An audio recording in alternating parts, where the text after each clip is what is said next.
Thank you for listening to Balanced Black Girl Podcast. My name is Les. I am your host, and this show is about exploring all of the different things that we're balancing in our lives, really with a focus on self-care, wellness, being good to ourselves, and being good to one another. So all month long, we have been talking about friendships on the podcast and exploring the different facets of friendship. We had Justine and Natasha from Two Black Girls, One Rose come on and talk about friendship and entrepreneurship. We had the friendship expert, Danielle Biard Jackson, come on and tell us about how to make new friends, how to strengthen our bonds. And then I invited two of my friends onto the podcast, inviting you into my group chat. And I have to say, I actually had an entirely different episode planned for today. I planned on this initially being a solo episode where I shared some of my reflections and lessons learned in friendships as I kind of navigated my 20s and my 30s. And then I thought, okay, maybe I'll do a little Q&A segment at the end of the episode where, I'll answer maybe like 2 questions. I put up the question form on my Instagram thinking that I would maybe get a handful of questions, and got almost 50 responses in 24 hours. And so I was like, okay, the girls want to talk more about friendships. They want more advice. They have a lot of questions about strengthening their friendships and just situational things. So I was like, let me scrap my little reflection. Maybe we'll come back to that at another time. But we're going to do Q&A friend edition this month. Now, I do also want to say, I am not the friendship expert. I still am learning a lot about friendship when it comes to being a good friend and navigating friendships. But I do think sometimes it just helps to have an outside perspective with things that you're going through with your friends from somebody who is subjective and maybe not as emotionally invested in what's happening. So that is more of what this is, not necessarily expertise on how to perfectly navigate a situation, but just a neutral third party saying, maybe here's something to consider. So I just want to give that caveat as we get through these questions.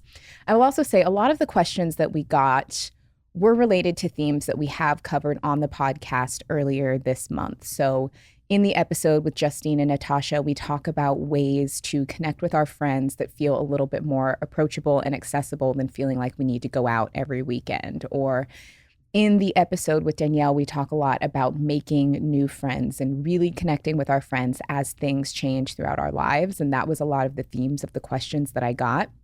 So if you have not yet listened to those episodes and those are some things that you're struggling with, I definitely recommend going back, listening to those episodes because I think they're going to be really helpful. For the questions that we selected this time around, it was for things that were a little bit more nuanced or maybe elements of friendship that we haven't yet covered in the series. But I do appreciate how many people wrote in and asked really heartfelt questions. I wish that we could answer all of them, but we picked a few that just kind of spanned various different areas of friendship. Now, the first question that we got repeatedly was, how can I make new friends when I'm in a new city? And I think that that is very specific and a little bit of a different situation than if you're staying in the same place and you're looking to make new friends. And that's something that's also really close to my heart because it's something that I'm exploring right now. I'm still new to New York, still in the process of building community. And it was also something that when I was new to LA, I really struggled with and was ultimately why, I chose to leave LA for a little while.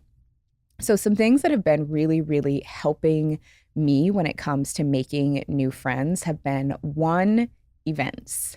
Now, I will say my experiences with relocation have been in big cities like New York, like LA, where there are a lot of different events and things to do. And I understand that if you're in other parts of the world or maybe a smaller city or a smaller town, there may not be as wide of a range of things to do, but I think wherever you are, you can find something going on where you can connect with other people who share a common interest. I'll also say I'm very introverted. I am not the most social person, nor do I have the best social skills. I've actually experienced pretty severe social anxiety for most of my life, and I had to learn how to cope with that when going to different events. So if that is you, trust me, I get it. I'm right there with you. It is very, very possible to still connect with people through events when you have that happen. What I like to do is if I'm going to an event, it is usually my goal to connect with just 1 or 2 other people there.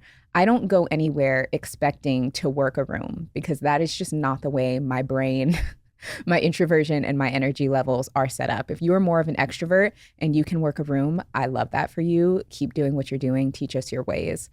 I will usually like to just find maybe one or two people who I have some sort of common interest with, which is probably going to be a lot of people there if they're going to the same types of events as you, who I want to connect with further. So, whether I have just a really great conversation with somebody there, I will try to exchange contact information with them and I will follow up with them to connect with them outside of the event. And the follow up and the connection is really important because how many times have we met people out somewhere and we exchange Instagrams and then never talk to them again? And then 2 years later, this random girl who you met in the bathroom at the club pops up and you're like, who is this person? Why do I follow them? So following up soon after you meet while your initial introduction is still fresh on both of your minds is really important if you want to maintain a connection with somebody. So if you meet someone at an event, maybe you exchange numbers, you exchange Instagrams, follow up with them within the next day or two. Let them know that it was nice to meet them.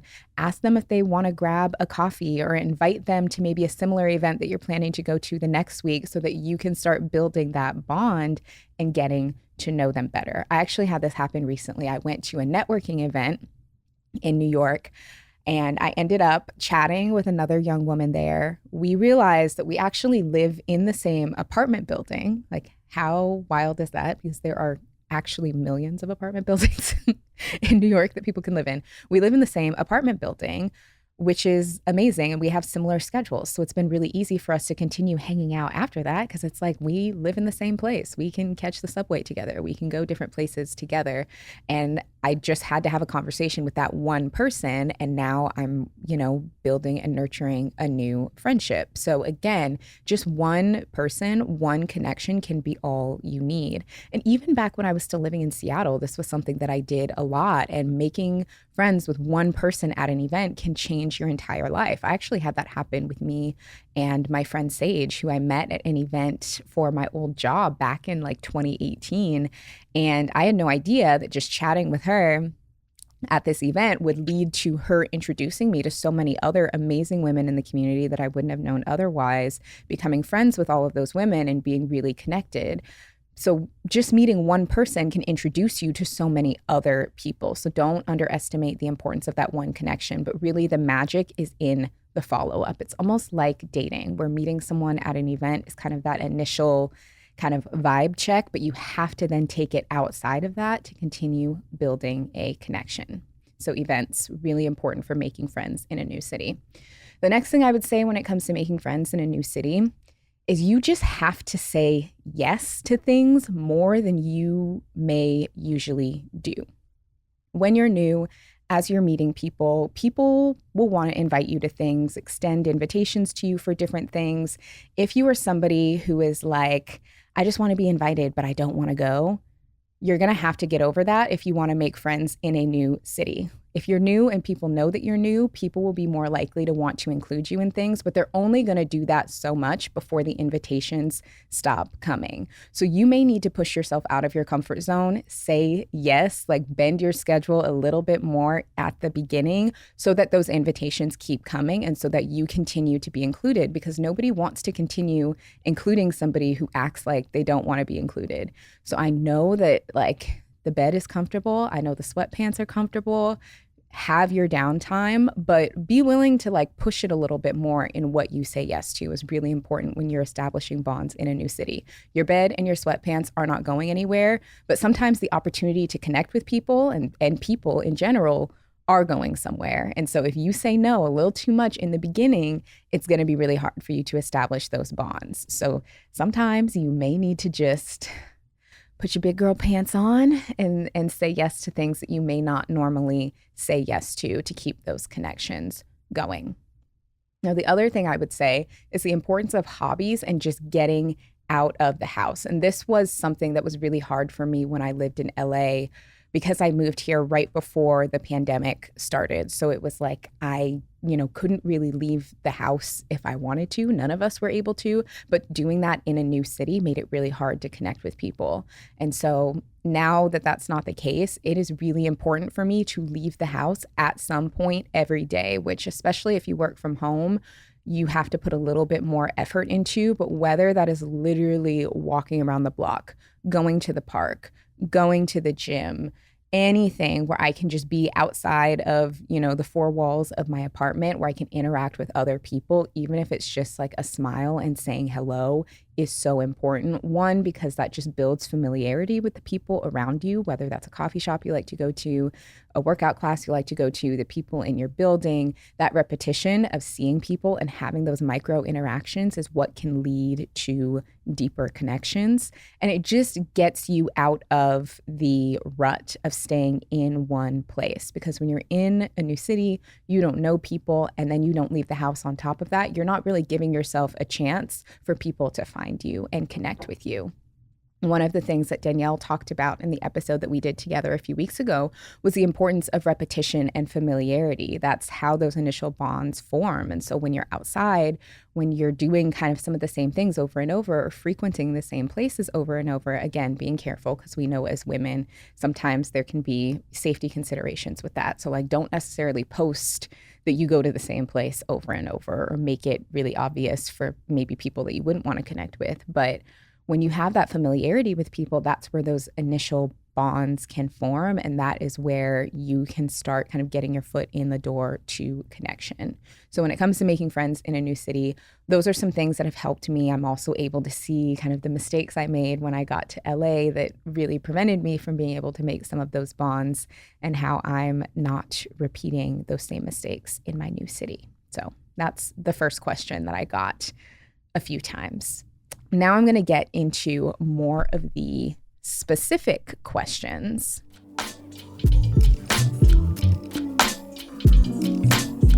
So the first question that I got is, how do you navigate what is considered appropriate versus oversharing when it comes to discussing your partner and issues you may have with your friends?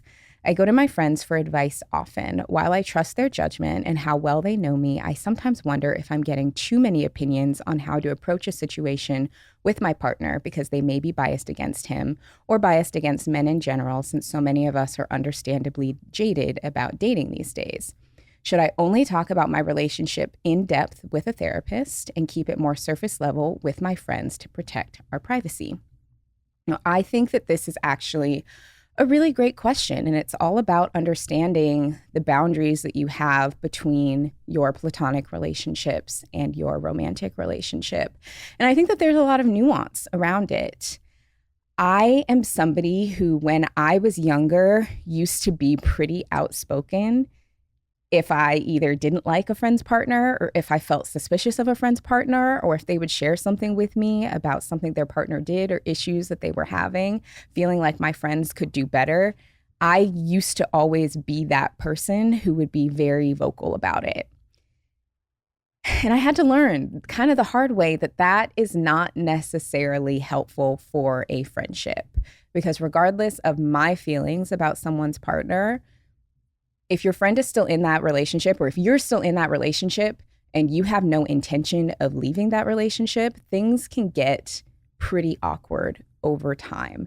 Even if they have the best of intentions, even if your friends are just looking out for you, it's also not fair for you to go to your friends kind of complaining about a situation that you're not taking necessary steps to improve or leave. So I think you have to use your discernment there with what is best to share and what is not.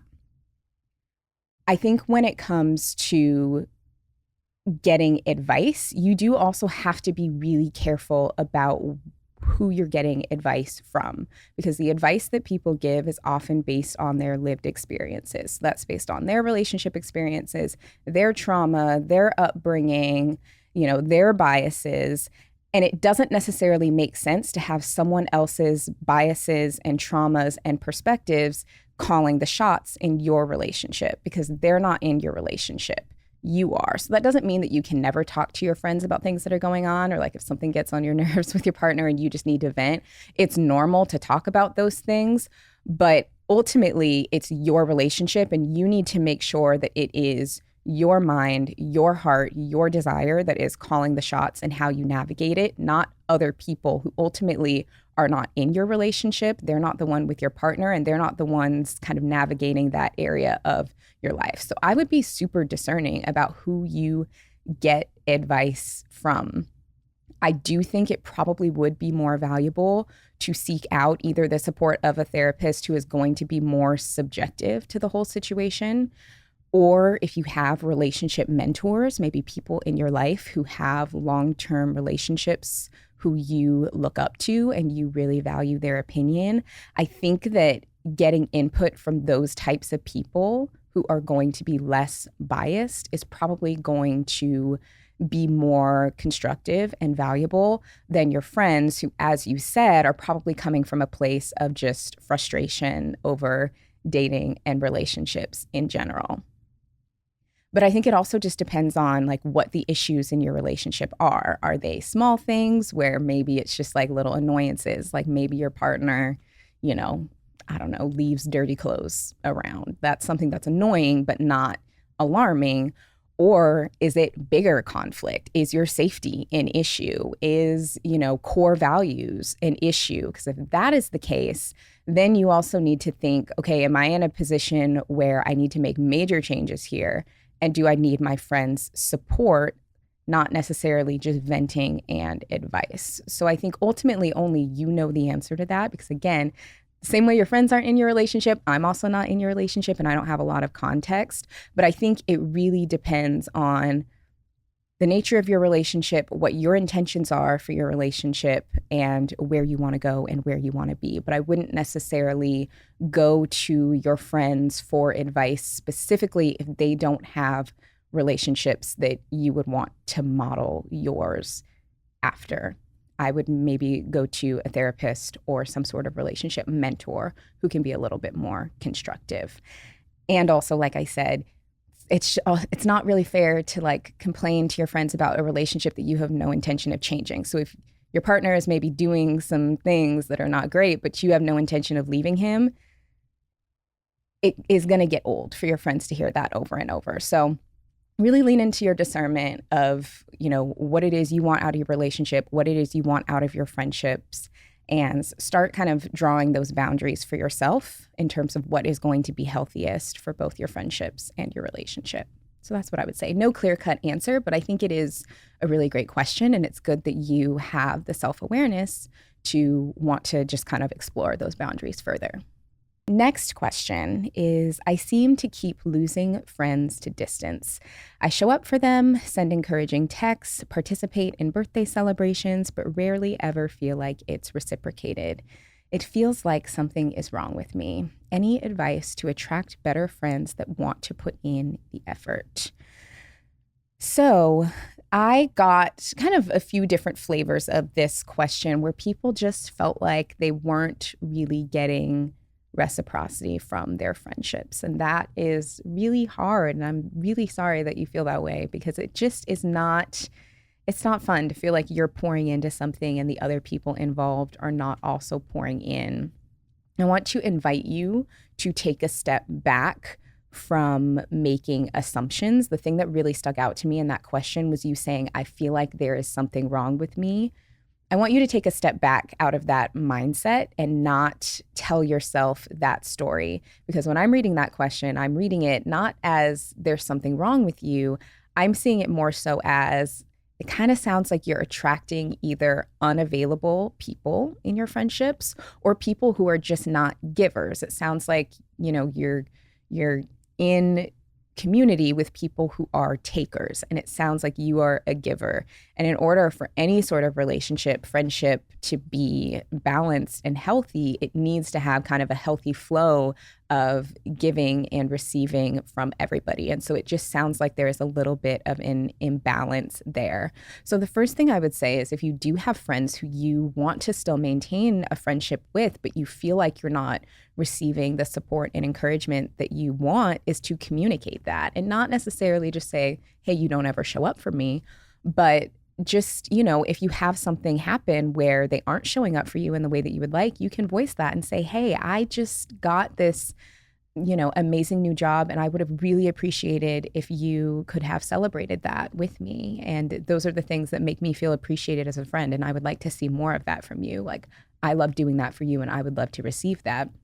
Is also sometimes, people don't know. They can't necessarily read our minds. They don't always know, what we need or what we want. Some people can be a little bit more in their own heads and just need a little bit of kind of cues to be able to show up for us in the way we need. So the first thing I would say would be to find a way to communicate that to your friends so that they know how to better show up for you, and get really specific on what it is that you need from them. Like, I need to see you. I need to feel, it really helps me when you send me encouraging texts, or I would really, my birthday is coming up this year, and this is what I would really love to do with you. This is how I would love for you to show up for me, so that people know how to show up for us. Sometimes we make these assumptions that, oh, people should know, or because I did XYZ, they should. But we show up for people in different ways. And so it helps to like really voice specifically what it is that you want from them. So that's what I would say in terms of navigating the current friendships that you have.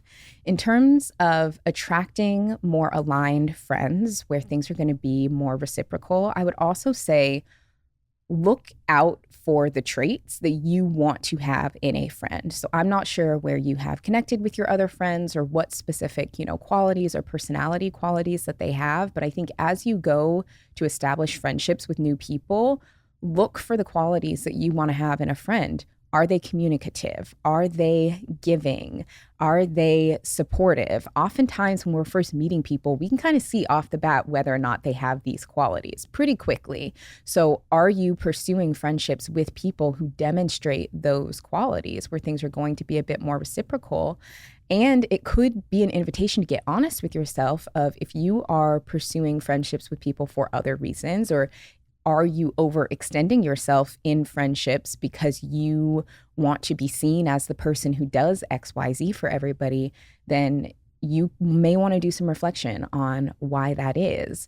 Are you overextending? Are you kind of doing more because it's on your heart, or are you doing more because you want kudos for it? I don't know. I have been here before, so I'm not saying that that is specifically what you're doing, but I think that it could be good to reflect on.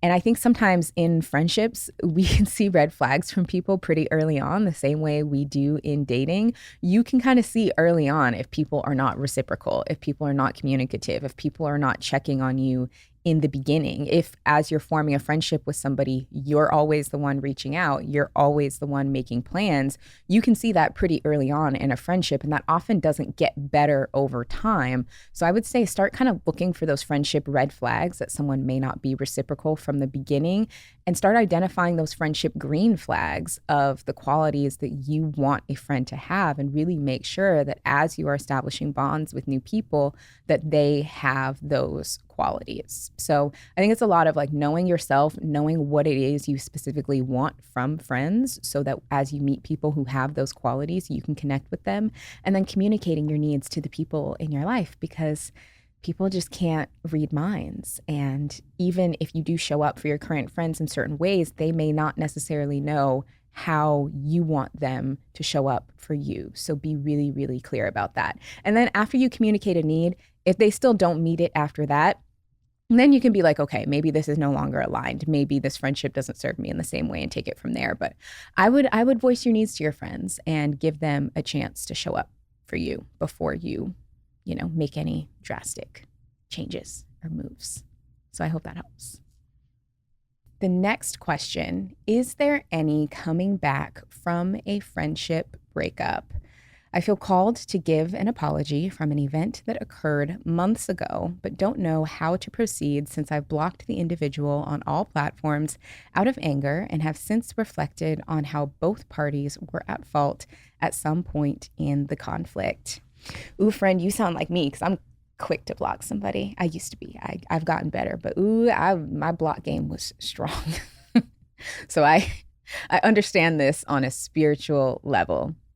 So I absolutely think that it's possible to come back from a friendship breakup. I think it's possible to come back from anything, but I do think that it requires a lot of work to do so. It requires a lot of healing separately and together. It requires a lot of work to rebuild the trust that was broken between the people involved. And I think everybody has to be on board with that, which is sometimes where the trouble lies. So I don't have the full context of what happened with you and your friend or the conflict that led to, this issue and not speaking and blocking. But I do think if you have gotten to a point where you've done some reflection and some healing and you are owning up to your part in what happened and it's on your heart to share that with your friend, I think that extending a sincere apology and just an invitation to talk about what happened can absolutely be appropriate. Now, with that, you can't control the other person's response. You can apologize, you can open the door for a conversation, and they can choose whether or not, they want to accept it, whether or not they want to talk about their role in the conflict, and they're ultimately the, decision maker of how they want to receive that apology and that olive branch. So I would say if it is on your heart to extend it, do it because you genuinely feel that way, because you've done some really deep reflection and healing, and because you feel it is the right thing to do, not because you necessarily feel like you should get a certain outcome from this other person, because they may still be on their healing journey. For them, the friendship may not be something that they want to go back to. And as tough of a pill as that is to swallow, is sometimes the case. Like, we're human beings. Everybody has their own stuff and processes things in their own way. So I think if it's on your heart to apologize and you want to extend that branch, absolutely do it without any expectation of how it's going to be received. And, if you do decide that you want to rebuild the friendship and the other person is on board, I would also say take it slow and really give yourselves time to build back trust and reestablish your bond. Because sometimes with friendship breakups, what is hard is we want to immediately jump back into how things were before, but sometimes we need to rebuild the relationship and we need to rebuild the friendship from the ground up. So you can't just go back to how things were before you fought. You have to almost establish a new friendship with a new foundation and a new level of understanding. And that can take a lot of time. That can be really hard. It can sometimes be kind of painful, and it can just require a lot of humility and honesty on both sides to kind of own up to your different parts. So I think just prepare yourself for the potential of that happening. Go in with an open heart, go in with an open mind. And again, don't feel like there's anything you can do to control how your apology is received by the other person. Do it because you feel like it's the right thing to do and it's a genuine feeling on your heart. But I hope it all works out and that you and your friend are able to reach some sort of point of understanding, because it is just really sad when that happens. So I hope you're able to reconnect in some way. Next question. Best way to deal with feeling behind in life compared to your friends. Every one of my close friends are married and either have babies or are planning to have babies. I'm struggling to feel connected to them anymore, but also feel forgotten sometimes. Any advice on how to overcome that? Let's take a deep breath together. The way I also feel this question very much on a spiritual level, because it is really tricky to feel like you are just in a different place in life than your friends are. I want you to reframe your thinking from behind to just different, because there's no such thing as being ahead or behind. Somebody being in a relationship or having children does not mean that they are further ahead in life than you. It just means that they are currently on a different path than you are. But there is no such thing as being ahead. So I just really want you to not feel like that is the case or feel like you need to catch up to something, because it's not a race. These are just different life events that happen. And it's not something that you feel like, I want you to feel like you need to rush to do by any means, or like there's something wrong with you, or like you're behind. There's no such thing as being behind.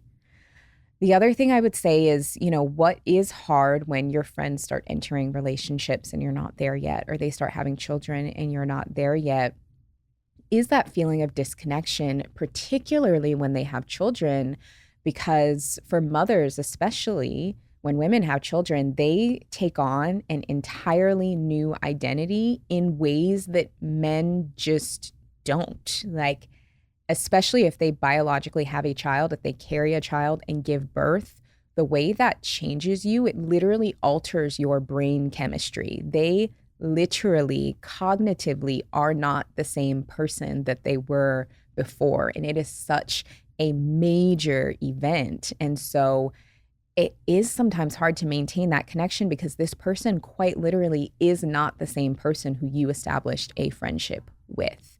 So I think if you are really wanting to maintain connection with those friends who are at that point in their life, it's really important to find that common ground that you do still have, whether that is like nostalgia over experiences that you had in the past, whether that is common interests that you still have that the two of you can still participate in. Finding that common ground in ways that you can still relate to one another, kind of outside of this new identity that your friends have, is going to be really, really important. I would also say it does kind of depend on, particularly for your friends who have kids, the ages of the kids. So it is especially hard on friendships right after people have babies, because those first couple of years, it is like so all hands on deck. Like, they are the life source, the food source. They are literally everything to that child in that moment. And it's really, really hard for them to be able to even have the capacity for things outside of that. I do have friends who have kids, and now that I have friends who have some kids who are a little bit older and they get to school age and the kids just have a little bit more autonomy and can do more things for themselves, you do almost see your friends kind of, I don't want to say come back, because it's not like they went anywhere, but they do begin to have more capacity for other things, and they're able to come back to themselves in a way that they just weren't able to do when the kids are really, really young. And so in some ways, you are able to kind of reestablish that bonds or elements of their personality that were maybe gone when they were just exhausted and in baby survival mode do start to come back, based off of kind of what I've seen in my friendships with people who have kids. And so sometimes you may just need to give it like a little bit of time while they're in that survival mode to be able to feel connected to them again when kind of those elements of who they are make their return. And I would also say that it is okay to seek new friendships with people who have lifestyles that are more similar to yours. I, trust me, understand how it is to be the single friend or to be the child-free friend.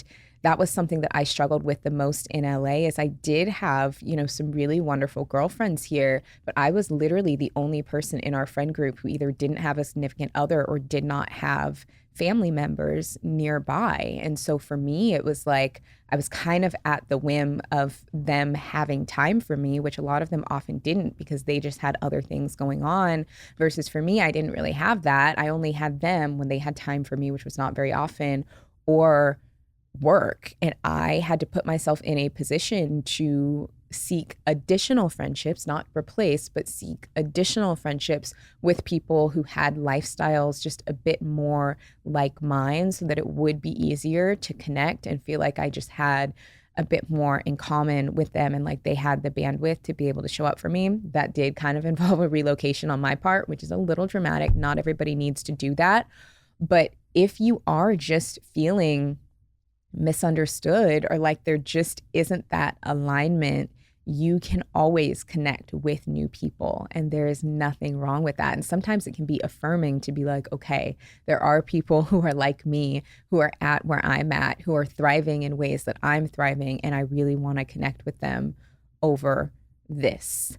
So I would say, just to kind of sum all that up, because I know I went around to a lot of different places there, would be to find the ways that you can still connect with your friends, even if they are in different places in their lives, whether that is an activity that you do together, whether that is kind of connecting over past things together, where you still feel like there is some sort of foundation tethering you to them, kind of giving them time as they navigate these new seasons in their lives, and kind of give them a little bit of space to be able to kind of come back to the friendship when they have the capacity, and then seeking connections with people who are in a more similar place in life as you are, where you just have a bit more common ground, and putting yourself in a position to attract those types of friendships is really important.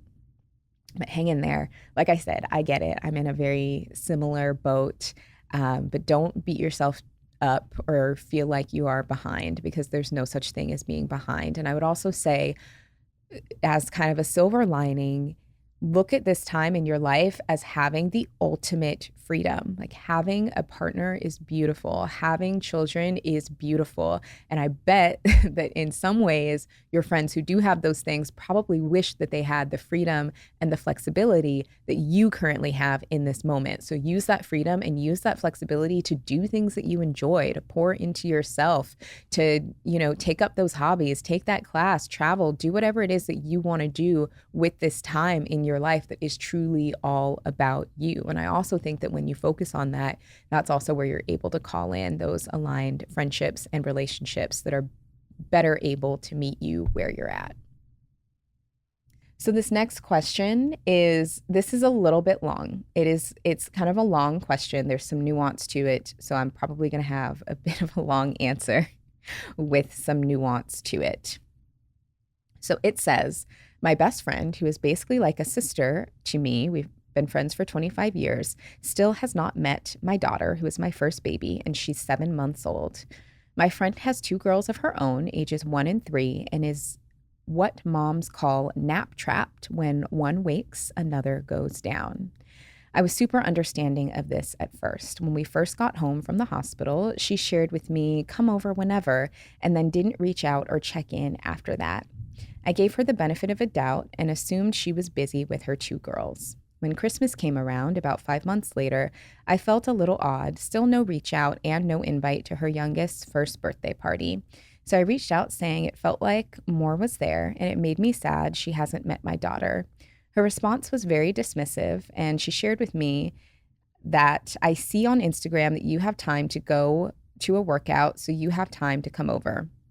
She also shared with me that with her husband's job and him traveling almost every other week, she just doesn't have time. I felt dismissed, and like if she cared, she would make time. We never really came to an understanding. She stopped responding to me. I've tried reaching out twice to connect and get together, and still no response. I'm feeling so sad. I was there for her when she had her babies, bringing over gifts, food, checking in on how she was doing, etc. But I think the thing that hurts me most is the take it or leave it attitude. Telling me to come over, like, you don't want to see my daughter? Can you not wait to meet her? Or can't you not wait to meet her? It hurts to realize maybe our friendship just isn't as important to her. I know she's struggling with being a stay-at-home mom, but I just don't want to give in on this. Where do I go from here with it? Should I reach out or remain no contact? This is another question where I want us all to just take a deep breath. Let's all take a deep breath together. Okay. So I also want to give the caveat that I am going to give my thoughts on this purely just as someone who is an outsider and doesn't have, clearly that same emotional connection here. As a child-free woman who does not have children, I feel like there's only so much I can really say, having not truly lived this experience yet. But there were just some things in this story that jumped out to me a little bit. The first thing I want to say is, for the person who, submitted this, completely understand why your feelings would be hurt. You just had your first child, your best friend of 25 years, you feel like she's not really showing up for you in the ways that you would like her to. And that absolutely is hurtful. And those feelings are so, so valid. And I want to start with that because I don't want what I'm going to say next to invalidate those feelings, because I do absolutely think that your feelings are valid. And I think that with that, when it comes to friendship, you're clearly postpartum. Like, there is so much emotion wrapped up in it that I also want to take a step back and just look at this situation from a 360 point of view. Because I also think that there's a lot of assumptions that you're making here. Like when you said that your friend doesn't want to meet her, that your friendship just isn't as important to her.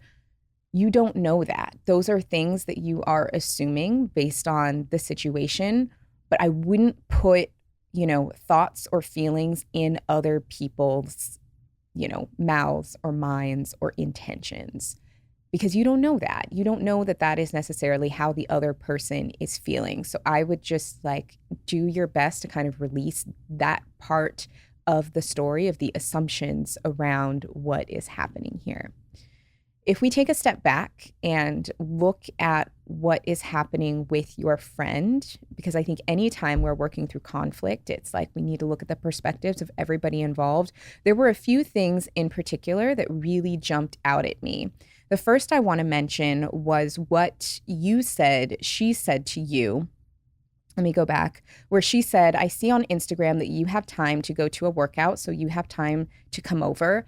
That response from her jumped out at me big time when I was reading through this question. And the way I saw that or kind of received that was not necessarily as a take it or leave it, but more of a almost like cry for help. Seeing as how your friend has 2 children, 1 and 3, it sounds like the girls are not sleeping well. You mentioned that she's a stay-at-home mom, that her husband travels a lot. It sounds like she probably doesn't have necessarily the strongest support system or get much time for herself in this current season of her life. And so if she's seeing that you post things where it's like you are either getting support or you are, able to sneak away for a workout, that response I see is just more of her feeling like, man, I wish I had time to sneak out for a workout. I wish that I could take a moment for myself the way I see that she's taking a moment for herself. I do not think that that makes that response okay. I think that she maybe has some misplaced frustration. I think her frustration just may be in her overwhelm and not having the support that she needs to be able to take a moment for herself. It's not necessarily on you that that's, how she's feeling.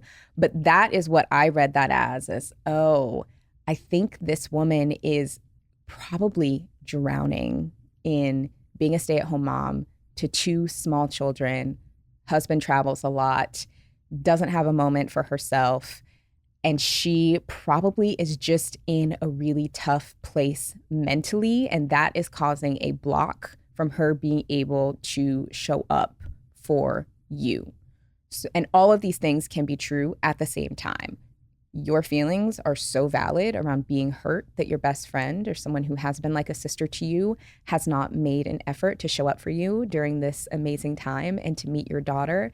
And it sounds like she is probably mentally in a really, really tough place and is trying to get through the day, and mentally and physically just is in a dark place and can't do that. And I think both of those things can be absolutely true at the same time. Now, I do think that if you are reaching out to her, wanting to talk to her, and she's not responding, that there probably isn't a ton that you can really do at this point if she's not willing to be open to have a conversation. I do think that if you really want to try to salvage this friendship, maybe reaching out kind of with a bit more of the perspective of understanding of those points that we just talked about and seeing, okay, where is that common ground that we have? We have children pretty close in age. If you have a 7-month-old, she has a 1-year-old that's pretty close in age, and 3 is not much older.